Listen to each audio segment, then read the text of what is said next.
berjejer pulau-pulau, sambung menyambung menjadi satu. Itulah Indonesia, Indonesia tanah airku.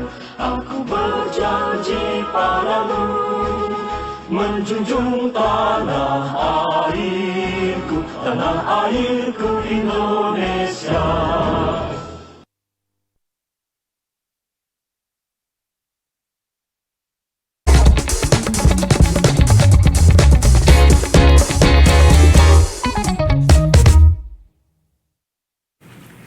Assalamualaikum warahmatullahi wabarakatuh.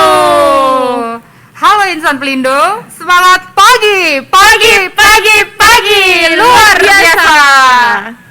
Selamat bergabung dalam acara Grand Launching Pelindo Learning 4.0 dalam edisi podcast yang bertema How to Learn Like a Leader. Pada kesempatan ini ada kita berdua, saya Resa Riwinta Dan saya Fauzia Ika Mahardika alias Ade yang akan menemani insan Pelindo semua. Nah, dengar-dengar nih, Mbak Ade ini turis lokal. Bener. Dari mana sih Mbak asalnya? Nah, saya asalnya dari Makassar, Sulawesi Selatan. Hai, nonton semua Jiki. Wah, ada salam Makassar Ya, nih. dari Regional 4, tepatnya di Subholding Pelindo Jasa Maritim. Oke, jadi benar-benar sekarang kita udah bersatu ya Iya. Mbak Ade. Buktinya acara ini nih project bareng. Saya dari Jakarta, Mbak Ade udah dari Makassar. Makassar. Alhamdulillah ya. Iya. Nah, dan kita juga sangat apresiasi kepada insan Pelindo karena sudah sangat semangat untuk memperkaya wawasan yang akan kita dapat melalui informasi melalui podcast kita kali ini. Iya. Mbak Ade mau ucap terima kasih mungkin Pokoknya untuk kita yang datang ya. ucapkan terima kasih banyak kepada seluruh insan Pelindo dari Sabang sampai Merauke atas antusiasmenya untuk mengikuti acara Grand Launching ini yang pastinya seru banget sebentar. Stay tune. Stay tune. Nah, kali ini kita juga akan mengucapkan protokol kesehatan ya Mbak Ya, Ade, mengingatkan kembali apa aja tuh Mbak Benar. Ade 6 poinnya. Jadi kami harapkan seluruh insan Pelindo tetap sehat ya dalam menjalankan segala aktivitasnya di tengah pandemi COVID-19. Dan ingat selalu protokol kesehatan kita yaitu 6M, memakai masker, menjaga jarak, mencuci tangan, menghindari kerumunan, mengurangi mobilitas, serta menjaga pola makan dan istirahat yang cukup. Oke, Mbak Ade, alhamdulillah nih kita tuh katanya udah kedatangan tamu spesial banget. Penasaran pasti. Iya kan? Nah, infonya nih tamu ini tuh 2 pembina kita loh, Wow. Sepelindo Raya ini. Terus menurut informan kita nih, Uh-huh. dengar-dengar katanya 2 bapak kita ini nih terkenal bijak banget. Terus Wah. ramah banget nih kalau sama Pastinya. insan Pelindo kan. Dan yang saya dengar-dengar juga nih Mbak, katanya fansnya banyak banget Sepelindo Raya, termasuk saya sih. Oke, saya Langsung juga sih. saja kita sapa tamu-tamu kita yang super spesial. Assalamualaikum Pak Isan dan Pak Mega. Waalaikumsalam warahmatullahi wabarakatuh. Gimana kabarnya Pak Isan, Pak Mega? Alhamdulillah sehat. Alhamdulillah saya sehat. Saya senang saya bersama kawan saya. Oke, Sahabat saya. Iya. Oke, Pak, baik. Kayaknya tuh saya ngelihat Pak Isan, Pak Mega makin seger ya, Pak. Apa karena udah Pelindo bersatu nih, Pak? Nggak tahu nih Pak Mega nih. Makin senang tentunya ya, Pak, karena kita menuju Pelindo tangguh dan Indonesia maju. Benar. Insya Allah. Amin Amin, amin amin, ya amin. Amin. Tadi itu kan saya ngelihat Pak, semangatnya ini super banget ya. Kalau di ruangan ini tuh atmosfernya jadi penuh nih ya, Mak. Semangatnya Pak Isan, Pak Mega. Positive vibes. Bener banget. Saya mohon izin Pak, boleh ya Pak ya ditularkan semangatnya, ilmunya untuk saya, Mbak Ade dan semua insan Pelindo yang hadir nih di podcast ini Pak. Boleh ya Pak ya? Ya dengan senang hati ya Pak Mega ya. Oke. Nah, kalau udah senang hati ini, kita kasih nggak kejutan spesial berikutnya untuk Bapak kita? Kasih semua ya, kejutannya. kasih. Oke. Pasti terkejut. Apa ini. tuh? Nah, Pak, kita ini selain serius ngerjain traffic, operasional, ada tim paparazi Pelindo. Waduh. Nah, hati-hati nih, Pak. Jadi terbukti banyak fansnya kan. Itu dia. Paparazinya. Jadi gerak-gerik Pak Isan, Pak Mega nih udah di capture nih. Waduh, saya harus siap-siap ini kita Pak Mega. Siap. Penasaran kan Pak? Iya. Apa kejutan Ayo. kita? Boleh. Silakan mainkan.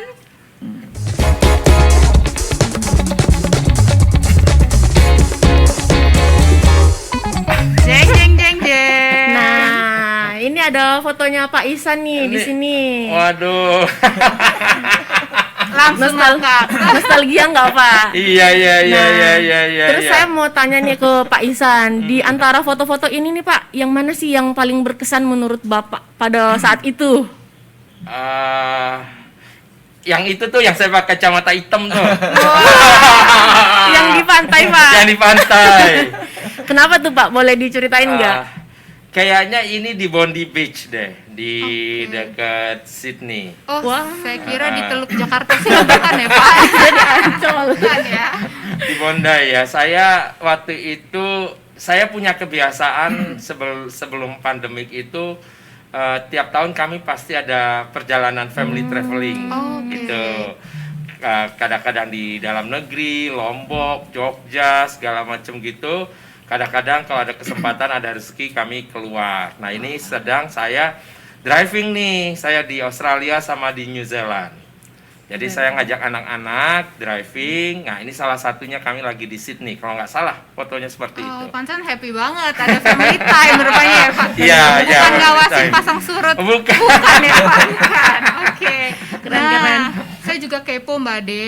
Yang mana nih Mbak? Yang sebelah kanan tuh Bapak udah kayak cover boy. Itu apa Pak yang biru sebelah kanan itu Pak? Iya. Itu saya benar, itu buat cover boy. Itu. Jadi waktu itu buat cover. Kalau nggak salah ini foto waktu saya jadi VP, ada di internal magazine di tempat saya yang lama gitu kan.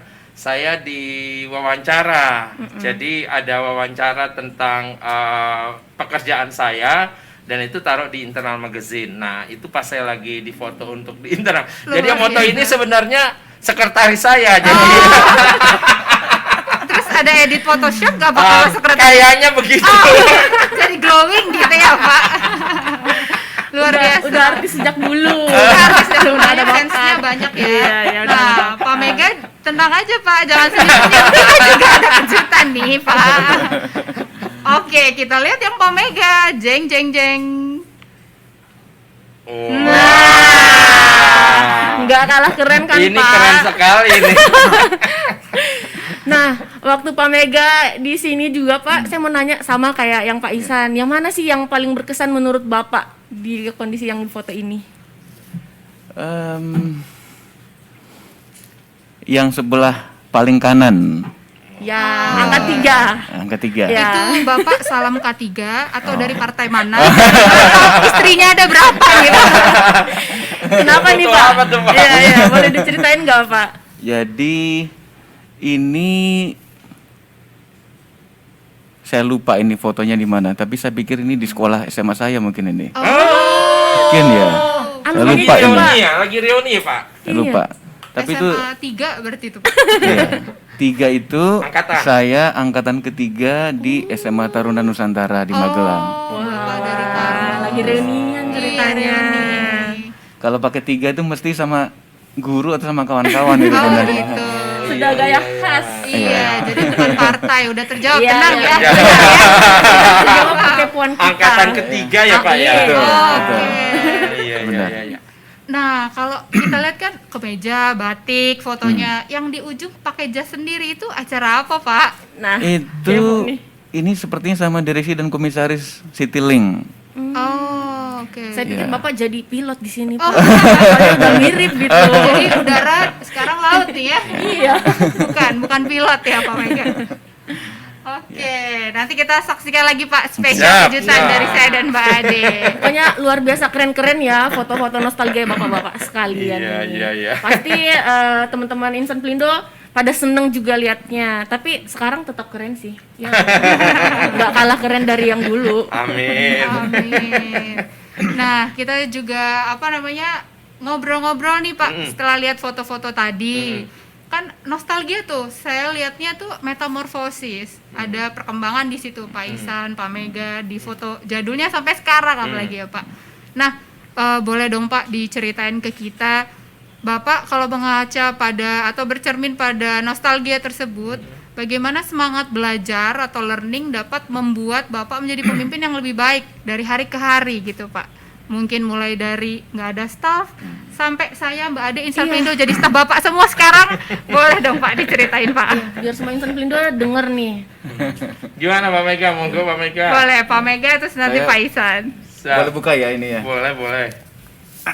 Supaya lebih nyaman ya Pak. Kita udah berjarak kok Pak. Ini kelihatan kerennya. Iya. Kalau mengenai proses pembelajaran, saya ingat waktu dulu di sekolah SMA.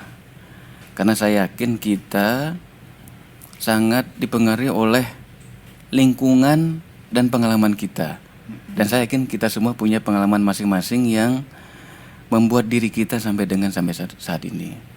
Nah, kalau dulu waktu di SMA, memang kita dididik untuk disiplin, bangun pagi, sudah diberikan tantangan sejak bangun pagi jam 4:30, kita harus berolahraga dengan cepat, sholat, mandi, dan makan juga harus dengan cepat. Dan saya kira itu sedikit banyak membentuk diri saya untuk bekerja dengan cepat. Dan saya percaya dengan statementnya Pak Mega. Pak Mega ini kalau beliau memerlukan sesuatu, itu benar-benar beliau akan pastikan beliau dapatkan. Dalam konteks yang positif ya. Misal beliau nanya ke saya, Pak Isan, ini kebijakannya gimana? Saya mungkin belum bisa menjawab langsung, ya. Saya bilang, oke Pak, saya koordinasikan dulu. Nggak lama lagi Pak Mega akan tanya saya lagi, gimana Pak Isan? Udah ada belum? Tapi saya pikir ini penting, karena apa? Seringkali kita itu tertutupi oleh kebiasaan-kebiasaan, misalnya nanti saja deh, gitu ya. Yang padahal ternyata itu dibutuhkan oleh pihak lain, oleh kawan kita, untuk dia bisa bekerja lebih efektif. Nah, jadi apa yang saya pelajari dari Pak Mega, menurut saya adalah kalau kita sudah mempunyai satu target atau satu rencana, maka pastikan itu bisa kita dapatkan, pastikan itu bisa kita jalankan. Oke. Jadi learningnya yang kita dapat itu kalau Pak Mega itu Harus disiplin. disiplin. Nah, teman-teman di rumah, teman-teman Pelindo di rumah udah pada denger kan tadi pemaparan dari Pak Isan, Pak Mega. Pokoknya jangan ragu untuk kalau mau nanya-nanya. Boleh Ntar banget. kita bakalan ada hadiah ya Iya. untuk penanya terbaik. Jadi disimak semua ini karena selain ini juga berguna untuk kita, sebentar dapat hadiah juga. Betul. Kalau misalnya Jadi udah- double untung dong Double ya. pelajarannya dapat, hadiahnya Hadiahnya dapat dapat. gitu. Jadi Pak, media kita ini udah bunyi terus Pak. Bukan kita aja yang mau ngobrol, Insan Pelindo juga pengen ngobrol. Jadi kita kasih kesempatan di fitur chat untuk menyampaikan tepatnya fitur Q&A di layar webinar masing-masing untuk menyampaikan pertanyaannya. Dan tadi iya. ada hadiah juga. Hadiahnya apa kita nanti kejutan Pak di Iya, akhir kita surprise umumkan. pokoknya ini penuh surprise. Itu Mengejut- dia. Nah, saya mau lanjut nanya nih. Tadi kan udah Pak Mega bilangnya disiplin itu kunci untuk kesuksesannya belajar. Nah, kalau di Pak Isan sendiri lagi nih, kan kita tahu Bapak kan direksi pasti jadwalnya padat banget kan, sibuk banget. Gimana sih caranya Bapak bisa terus belajar di tengah kesibukan yang padat ini? Oke. Kalau saya sih Mbak Ade ya, itu tidak memisahkan antara bekerja dan belajar. Karena menurut saya belajar itu adalah bagian dari pekerjaan dan pekerjaan itu adalah bagian dari pembelajaran. Jadi sengaja saya tidak punya pemikiran bahwa saya pisah-pisahkan. Misalnya contohnya sekarang nih, ya. Tadi kan saya nanya nih, podcast itu apa sih gitu ya, dengan kejadulannya ya kan. Terus yang membedakan podcast dengan talk show itu apa gitu kan. Itu adalah proses saya untuk saya mendapatkan knowledge baru ya, sesuatu yang saya tidak ketahui sebelumnya. Dan saya menggemari seperti itu. Saya sering kali dapat tugas-tugas yang saya nol. Misalnya saya waktu itu jadi Direktur Transformasi Pengembangan Bisnis Pelindo 1 di Medan, di Pelindo 1. Saya kan nggak ngerti yang namanya CY itu apa, BCH itu apa, begitu kan. Tapi nggak mungkin kan saya ketemu orang terus saya mohon maaf on gitu kan, nggak mungkin kan, ya kan. Masa Direktur Pengembangan Bisnis on begitu kan. Nah, pada kesempatan itu saya harus mendapatkan kesempatan belajar dari siapapun dan dalam media apapun, gitu kan. Jadi kalau saya misalnya kunjungan atau apapun saya bisa bertanya, saya akan langsung bertanya dan saya akan langsung usahakan tuh saya terserap, gitu kan.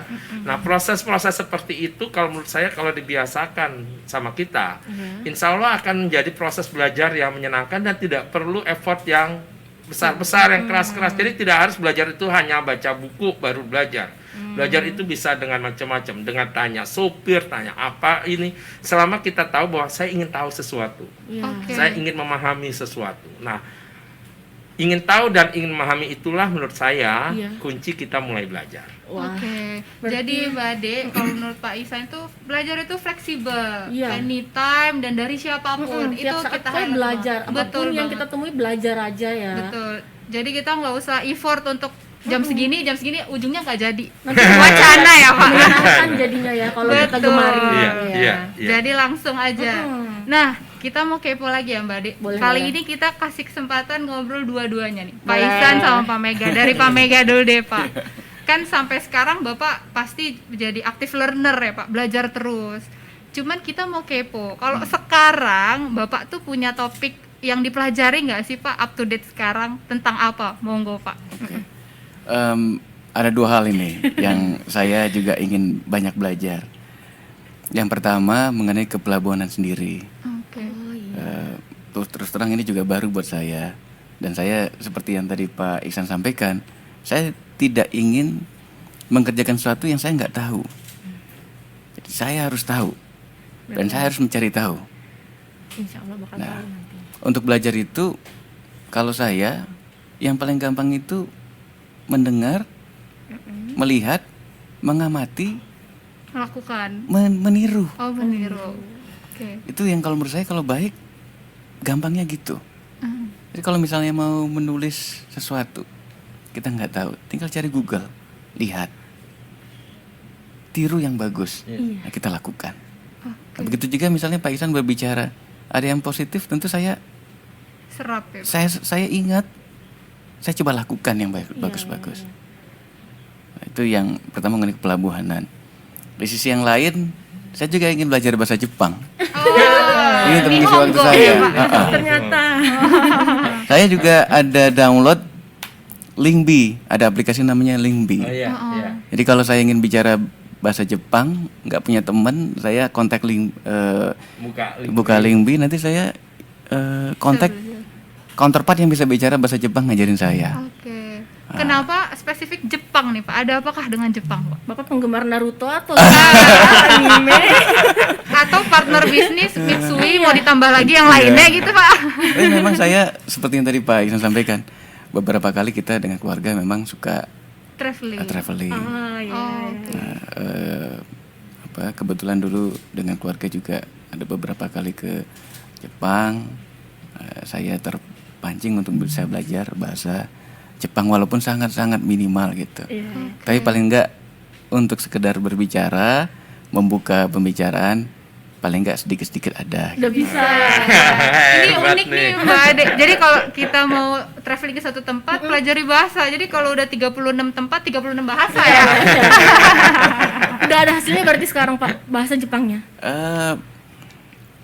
Arigato paling nggak ada.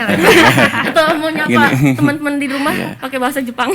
Hajime mashite, watashi no namae wa Mega to moshimasu.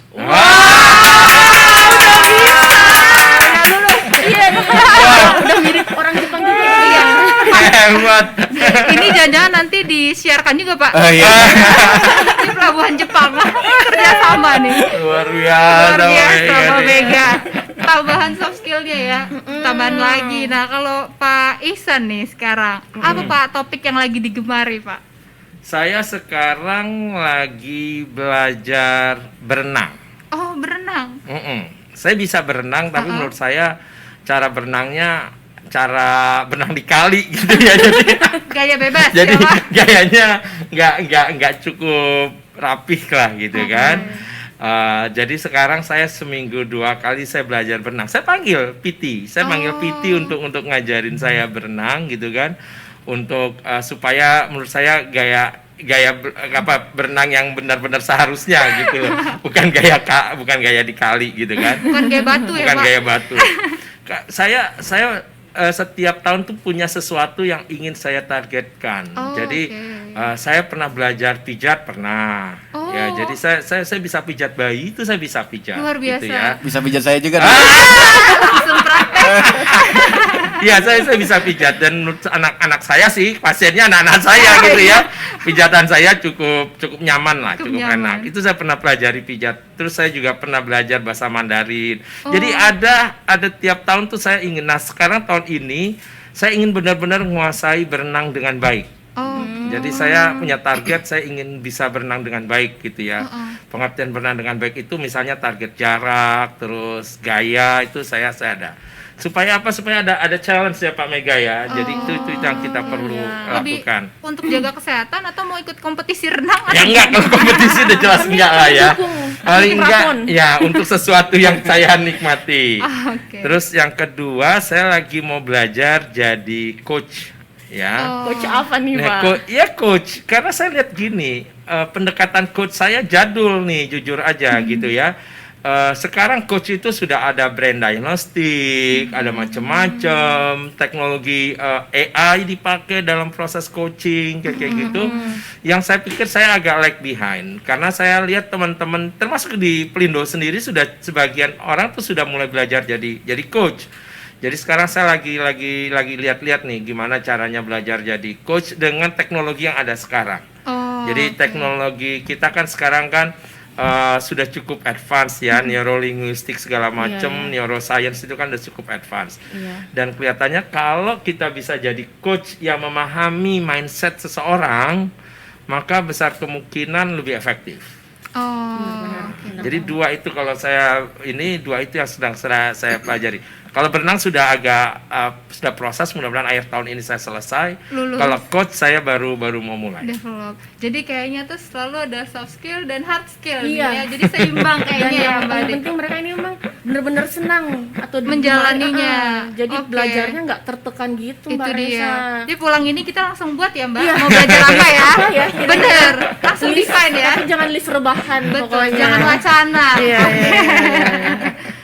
Nah Mbak Ade silakan. Mau kepo apa lagi Pak? Nah, kalau saya kan tadi dengernya bapak-bapak ini udah banyak sekali pembelajarannya, terus saya mau nanya lagi nih, jadi sekarang Pak Mega dulu kali ya, fokusnya itu di mengembangkan keunggulannya atau mengatasi kelemahan bapak? Oke. Kalau boleh saya menjawab, kita harus membuat brand diri kita. Kita ingin punya brand apa atas pribadi kita. Nah ini memang harus kita bangun sejak awal. Kalau saya, misalnya saya ingin membangun brand diri saya seorang yang ahli keuangan. Nah, saya tertantang untuk bisa menjadi direktur keuangan di berbagai perusahaan yang berbeda-beda. Saya menikmati itu. Kayak saya ingin membangun brand saya di situ. Nah, saya kira kawan-kawan juga nanti harus bisa membangun brandnya sendiri-sendiri. Ingin brand misalnya secara karir ingin dikenal sebagai ahli keuangan misalnya. Tapi teman-teman ingin dibangun brand apa lagi di samping itu? Nah, brand identity itulah menurut saya yang menjadi nilai jual kita dan menjadi sesuatu yang akan kita kembangkan bersama. Betul, Pak. Gitu. Berarti brand identity ya kalau Iya, di Pak jadi Mega. kita langsung define kita passionnya di mana, Iya, terus terus go ahead. dikembangkan. Biar nanti orang taunya, oh ini ahli ini nih, kayak Iya, gitu. betul. Nah. Jadi Mbak Ade, kalau Pak Mega tadi kita bisa independen menetapkan kita mau yang mana, terus jalan. gitu Jalan, ya. Kalau sekarang nih Pak, namanya hidup kan ada yang controlled, ada yang uncontrolled. Iya. Nah, Pak Ihsan pasti pernah ya Pak, kita semua mengalami kegagalan. Iya. Nah, kalau experience belajar dari pengalaman sehingga bangkit dan Bapak bisa mengatasi, boleh dong Pak ada cerita tentang hal itu Pak? Oke. Saya pernah punya masa yang menurut saya agak membuat saya cukup down. Waktu itu saya dapat kesempatan sekolah di Belanda. Oke. Ya. Terus tiba-tiba saya baru sampai Belanda nih, saya keluar dari pekerjaan saya. Ya, jadi saya kerja kira-kira 4 tahun, 3 tahun saya kerja, terus itu saya dapat penawaran untuk sekolah, saya sekolah di Belanda. Sampai saya di Belanda, ternyata perusahaan yang mau memberikan sponsor itu membatalkan. Batal tuh. Saya tuh bener-bener down. Saya masih ingat. Jadi hari pertama saya belajar, teman-teman saya notice gitu loh. Saya termasuk cepat berhitung. Ya, jadi waktu itu kami tentang, kalau nggak salah, managerial economics gitu kan. Ada sekitar satu kelas saya itu hampir 29 orang dari 17 negara, macam-macam negara gitu kan. Jadi profesor saya ngomong, dia belum berhenti, saya udah ngomong sekian gitu kan. Saya memang cukup senang, saya dengan angka itu sebenarnya saya senang gitu ya. Nah, sorenya saya dapat update, dibatalkan. Setelah itu saya langsung diem sama sekali. Jadi masuk kelas berikutnya tuh saya diem, dan ternyata teman-teman sekelas saya notice, kemana nih anak ngomong, kok nggak ngomong lagi gitu kan. Ya. Dan itu saya down, sehingga saya dapat chicken pox, Pak. Waktu itu saking downnya saya stres, saya chicken pox, saya di karantina begitu kan. Dan akhirnya saya balik, saya datangin kampus saya bilang, saya kerja deh, saya bilang gitu. Terus mereka baik, mereka bilang oke, kalau gitu kamu bantu kami. Oke, saya kerja. Jadi saya kerja tuh, saya kan hitung berapa biaya saya gitu kan, berapa yang saya bisa dapatkan. Lalu saya bantu mereka jadi telemarketing. Jadi saya jadi telemarketing. Saya kalau pulang kampus gitu, saya datang ke kampus lagi, saya teleponin tuh calon-calon mahasiswa, Pak. Saya teleponin. Terus kalau saya Sabtu Minggu tuh saya masang-masangin poster. Dulu kan belum ada sosmed ya, tahun 98, 99 belum ada sosmed. Jadi kalau kita mau ngiklan, kita pasang poster atau kita pasang spanduk. Jadi saya ngambil tuh dari kampus gitu kan. Terus saya keliling-keliling, saya pasang spanduk. Dari situ saya dihitung. Waktu itu masih gulden, belum euro. Kamu untuk pekerjaan ini kamu dapat 500. Untuk pekerjaan ini kamu dapat 1000. Itu saya lakukan untuk saya bisa survive. Pada saat itu saya benar-benar down karena sebagian dari rencana beasiswa saya dibatalkan. Saya mau balik ke Indonesia baru krismon, Pak. Jadi rasanya ekonomi sedang nggak bagus kan. Jadi saya ngapain saya balik ke Indonesia kerja. Nah, pada posisi seperti itu, menurut saya kita tetap harus mencoba berpikir tenang. Menurut saya, jangan, memang ada kecenderungan kita kalau lagi down, kayaknya enak juga ya meratapi diri gitu ya. Iya benar. Ya, Galau gitu, kayaknya enak gitu. Tapi terus random. Akhirnya kita jadi nggak jelas gitu kan. Iya. Nah, menurut saya jangan. Dan usahakan untuk selalu bertemu dengan orang-orang yang berpikir positif dan tenang. Jadi kan kadang-kadang gini, kalau kita lagi stres, kita cari orang yang iya memang begini. Jadi bukannya kita makin keluar, kita makin jatuh. Makin jatuh. Betul. Nah, saran saya, sebaiknya Anda keluar dari situasi itu dengan ketemu orang-orang yang lain. Jadi akhirnya kita merasa, oke, saya punya masalah, tapi masalah saya ini sebenarnya bisa saya selesaikan loh dengan bantuan teman-teman, dengan diri saya sendiri. Dan selalu ada way out. Gitu. Nah, kalau kondisi seperti itu kita akan belajar dari pengalaman. Saya merasa syukur alhamdulillah sampai sekarang kayaknya itulah saat saya yang benar-benar paling jatuh. Ya. Setelah itu mungkin ada kondisi-kondisi yang sebenarnya saya juga jatuh, tapi secara mental saya sudah cukup siap. Jadi relatively saya nggak terlalu terbawa berulang-ulang. Nah, proses itu menurut saya setiap orang pasti punya. Ya, setiap orang pasti punya bagaimana dia mengelolanya. Cuma pesan saya nih buat teman-teman muda terutama, jangan terlalu baperan. Saran saya. Apalagi kalau kita down, kita baperan, biasanya susah untuk keluar lagi. Makin tertinggal ya, Pak? Makin tertinggal, ya. Luar biasa, Mbak De. Jadi jangan baperan. Inti kuncinya ya. Keluar dari zona yang kita terima itu uncontrolled. Nah, Jadi sering kan banget kita nih yang terjadi kontrol. di generasi muda kan. Nah. Jatuh dikit, baper, udah nyerah nggak mau. Benar, gitu kan. tulis status di medsos. Iya. Makin jadi. Makin jadi. Nanti yang nimpalin juga makin ini. Makin drama. Makin drama. Mau tanya juga nggak sih ke Pak Mega? Siapa tahu ada Boleh banget. kegagalan yang Bapak belajar dari kegagalan itu, Pak. Kalau ingat lagi waktu kuliah, menyambung Pak Iksan ingat kuliah, saya juga ingat. Nostalgia lagi ya, Pak? Kebetulan waktu itu saya kuliah di Amerika untuk S1, dan kita waktu itu di universitas saya untuk kita masuk ke tingkat 3 untuk jadi kalau di US itu untuk di S1 kalau tingkat 1 namanya freshman, Iya. tingkat 2 namanya sophomore, ketiga junior, keempat senior. Iya. Nah untuk kita ngambil kelas-kelas yang di junior tingkat 3 itu harus menyelesaikan kelas sejarah Amerika. Oh, sejarah Amerika. Nah, Susah ya. Sejarah Indonesia lagi. Nah, jadi itu tantangan tersendiri buat kita Iya. karena kita jarang kenal nama-nama Pahlawan. nama kota, nama kota, nama tahun, betul. kejadian sebagainya. Itu Iya. terus terang sangat menantang buat saya. Nah, pertama kali saya coba, kok rasanya nilai saya nggak optimal gitu. Akhirnya saya drop kelas itu. Oh. Saya Berat drop. juga. Jadi waktu itu kalau setelah mid semester kita dikasih izin. Kalau merasa nggak sanggup, Boleh di Drop. drop. Boleh. kalau di drop nggak muncul di Angka. transkrip. Transkrip. Karena kita di drop di sebelum mid semester. Betul. Iya. Oh, oke. Jadi saya tahu nih saya nggak bisa. Kalau saya teruskan juga percuma. Iya. Saya harus mulai lagi dari awal. Saya drop. Saya ikut lagi di semester depan. Oh, Iya, gigih ya jadi Pak, ngulang. lanjut lagi. Iya. Tapi dengan persiapan. Jadi Tahu ngulang kita, ya. jadi kita tahu nih kita kurangnya kemarin tuh ini. Kita lebih banyak baca buku sejarah Amerika. Ikut lagi.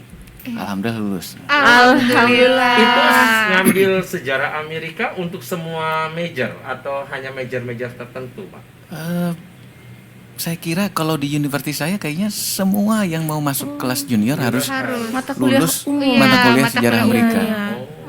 MKDU ya. Iya.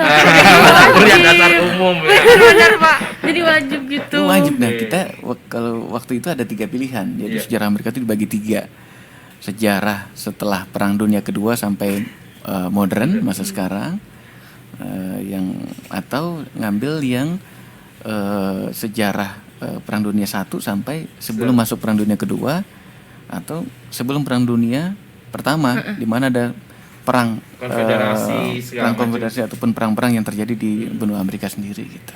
Itu kan kita nggak terbiasa ya Pak ya, nama-nama Bener. Iya, Pak. tempat gitu Betul. kan. Bener. Ngapalnya juga pusing gitu. Ingatnya masih di Penogoro, Batu Iya. gitu. Ini internasional standar ya Pak. Iya. Nah Pak Mega, Pak Ihsan, sekarang tuh udah banyak banget Pak yang udah masuk ke fitur chat Udah geter-geter Q&A ini. kita. Oke, media kita udah bunyi-bunyi. Iya, nih pasti ya. udah pada nyimak kan tadi. Keren-keren Banget. jawaban Bapak-bapak ini. Kita langsung undang dari layar Zoom ya Pak. Pertanyaan-pertanyaan Insan Pelindo. Iya. Pengen ngobrol juga nih. Pertanyaan pertama, kita sudah ada dari Dari mana Oke, nih? dari Ibu Adinda dari PT Pelindo Jasa Maritim. Oh, temennya Mbak Ade dong. Oke. Dinda. Hai Dinda. Temennya ya Pak langsung. Iya. Karena artisnya ada di sini. Mereka semangat banget Mbak, kayak dari semalam udah Standby. ngerangkai pertanyaan Kata-kata- gitu. Oke. Udah tahu. Berarti udah nggak sabar nih pengen dijawab sama Bapak Iya, pemimpin iya, kita iya, ya. bener-bener. Kita bacakan saja nih. Nah, melihat dari pengalaman karir Bapak yang merintis karir dan kemudian berkembang dari posisi yang lebih tinggi di Direktur Pelindo, di posisi manakah yang memiliki tantangan tersulit banget bagi Bapak dan seperti apa tantangannya? Serta apa yang Bapak pelajari dari pengalaman tersebut dan motivasi apa yang Bapak terapkan Untuk- saat itu agar melaluinya. Mungkin dari Pak Ihsan dulu. Iya, Oke. boleh, boleh. Iya. Saya masuk ke BUMN itu di posisi di tengah. Jadi saya bukan kader di BUMN ya. Saya di swasta multinasional gitu kan. Terus saya masuk ke BUMN. Terus terang itu adalah masa-masa saya paling sulit. Itu tahun 2011-2012 lah kalau dalam bicara karir. Saya sebenarnya waktu saya di konglomerasi di Jakarta, posisi saya sudah cukup tinggi. 97 saya udah punya sekretaris. Wah, Saya hanya setahun jadi staff. Setelah itu saya langsung jadi manajer. Saya jadi debt head. Saya sudah punya sekretaris di tahun 97. Jadi cuma 2 tahun saya kerja yang tanpa sekretaris. luar biasa. Ya. Tapi ketika saya gabung ke BUMN kan saya mulai dari biasa lagi gitu ya. Yang sulit adalah terus terang kebiasaan saya dengan kebiasaan rata-rata kawan-kawan saya itu relatifly berbeda. Ya, saya dibesarkan di dunia swasta gitu kan. Lalu saya bergabung dengan teman-teman di BUMN, beda sekali ya. Cara-cara merencanakan kerjaan segala macam itu beda sekali. Nah, pada saat itu saya stres berat. Sehingga pada saat itu saya berpikir untuk keluar. Ada yang menarik, entah kenapa saya ketemu dengan direktur saya. Waktu itu saya lagi nganterin dokumen nih Mbak, saya nganterin dokumen, maaf gitu kan. Direktur saya bukan direktur langsung saya, tapi direktur yang lain. Terus dia bilang gini, San duduk San, dia bilang gitu kan. Terus saya duduk, terus dia ngomong gini ke saya, San, yang enak itu keluar jadi pemenang, bukan keluar jadi yang kalah. Wah, dalam ya Pak. Dia ngomong gitu. Heeh. Saya terus terang dengar gitu. Oh betul Pak, saya nggak mau keluar jadi yang kalah, saya harus menang. Oke, fight ya Pak. Saya For bilang win. gitu. Dan dia ngomong gitu. Ya Pak, saya nggak mau keluar. Padahal saya nggak ngomong apa-apa. Bahwa saya tuh pengen keluar, saya nggak ngomong tuh Pak. Udah dinotis. Tapi atmosfer saya, mungkin muka saya ada muka jutek kali ya. Dia ngomong gitu, San, kalau keluar sebagai yang kalah itu nggak enak. Enak itu keluar sebagai pemenang. Gitu kan. Saya langsung gini, oke Pak, saya akan keluar sebagai pemenang. Jadi setelah itu, situasi sulit misalnya saya ditolak terus ide-ide saya, bukan karena idenya tapi karena sayanya, itu saya nggak bawa jadi baperan lagi gitu kan. Terus kemudian ada challenge apa segala macam, saya coba lihat karena saya bilang saya harus jadi pemenang, saya nggak mau keluar saya dalam kondisi kalah. Nah itu menurut saya take aways yang saya dapatkan ya, dan itu alhamdulillah obrolan itu nggak lebih dari 5 menit sebenarnya, tapi sampai sekarang itu menginspirasi saya terus. Kena banget ya berarti. Betul, jadi belajar gigih dan terus berjuang ya Pak. Iya. Jangan sampai kita menyerah dan keadaan. Iya, Iya.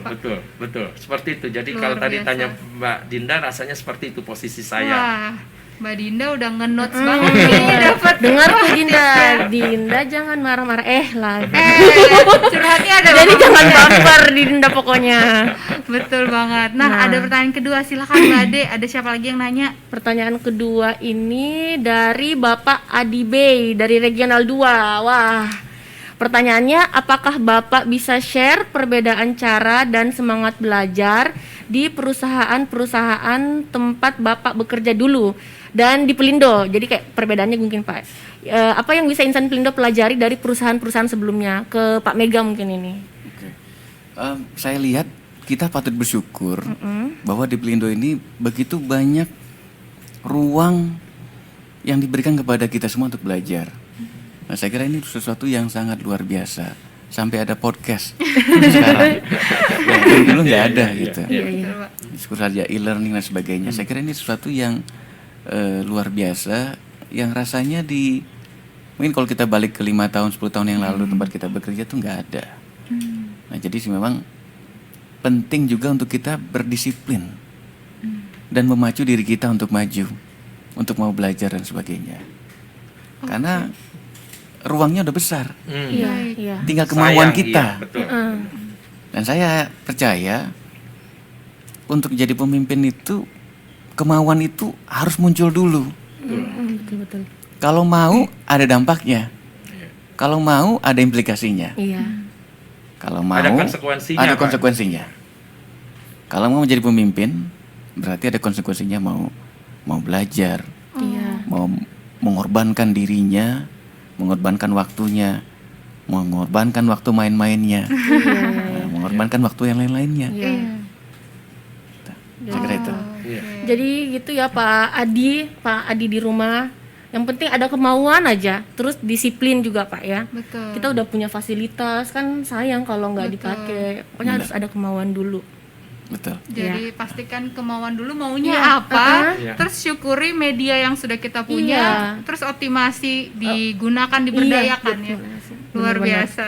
Oke, Nah, lanjut nih Mbak. ada lagi pertanyaan ketiga nih, Pak, yaitu dari Ibu Ina Novitawati dari PT PJM. Ini dari Makassar lagi kayaknya. Luar Jadi biasa.